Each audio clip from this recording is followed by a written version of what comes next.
দলনেত্রী কি বলছেন, সেনাপতি কি বলছেন, 2026-এর নির্বাচনের রেজাল্টের দিনে বিকেল 4টের সময় এই জবাব কে বলেছে আপনাকে? আমি কোথাও মানছি না বলেছি। দলনেত্রী তেনার মতো বলেছে, অভিষেক বন্দ্যোপাধ্যায় তেনার মতো বলেছে, আমি আমার মতো বলেছি। আমার গ্রাসরুট থেকে আমি যেখানে বসবাস করি, যে জেলায় বসবাস করি, সেই জেলায় আমাদের 20টা সিট আছে, 22-এর মধ্যে 2টো বিজেপি আছে।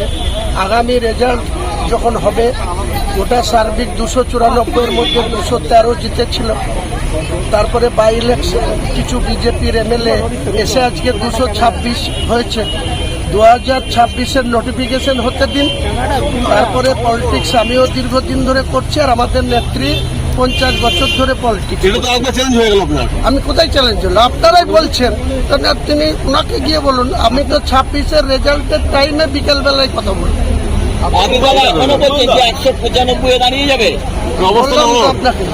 আমি আপনার এই স্পেসিফিক প্রশ্নের কোনো উত্তর দেব না।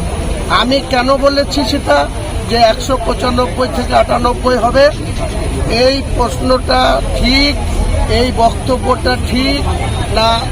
আমাদের নেত্রী যেটা 200, কেউ বলছে 250, আমি শুনেছি একজন বলেছেন, মন্ত্রী তিনি রাজ্যে, তিনি বলেছেন 250। 2026-এর ইলেকশন কমিশনের নোটিফিকেশন এবং কাউন্টিং এর শেষে 4টের সময় এই প্রশ্নের উত্তর আপনাদেরকে। একটা বিষয়, দলের এই শৃঙ্খলাগত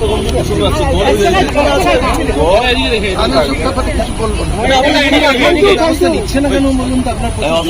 আমি কি করে বলবো? আচ্ছা ব্যাপার বলে আমি আসামি। এর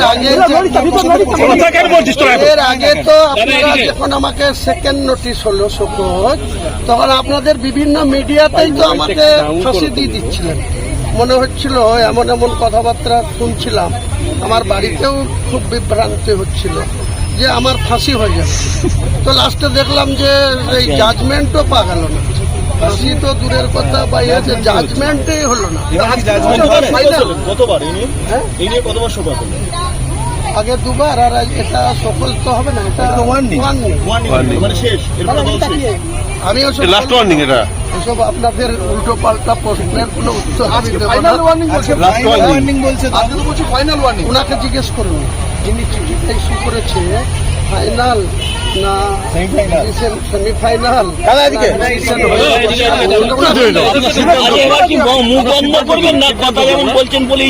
আমি রাজ্য নেতৃত্বের প্রতি পূর্ণ আস্থা রেখেই বলছি, আমার জেলার রাজনীতি যেভাবে চলছে, যেভাবে নেতৃত্ব সিলেকশন হচ্ছে, যেভাবে নেতৃত্বরা কথা দিয়ে কথা না রাখে, 2 বছর ধরে 2023-এর পঞ্চায়েত নির্বাচনের আগে থেকে সর্বোচ্চ নেতৃত্বকে জানানোর পর 2024-এর লোকসভা ভোটের সময়েও সর্বোচ্চ নেতৃত্বকে জানানোর পর এখনো 2টো ব্লক সভাপতি, যেখানে আমার বিধানসভায় আমাকে অন্য জায়গায় নেত্রী পাঠিয়েছিল, সেই সাব ডিভিশনের 4টে সিটের মধ্যে সব থেকে বেশি মার্জিনে মানুষের রায়ে আমি নির্বাচিত হয়েছি।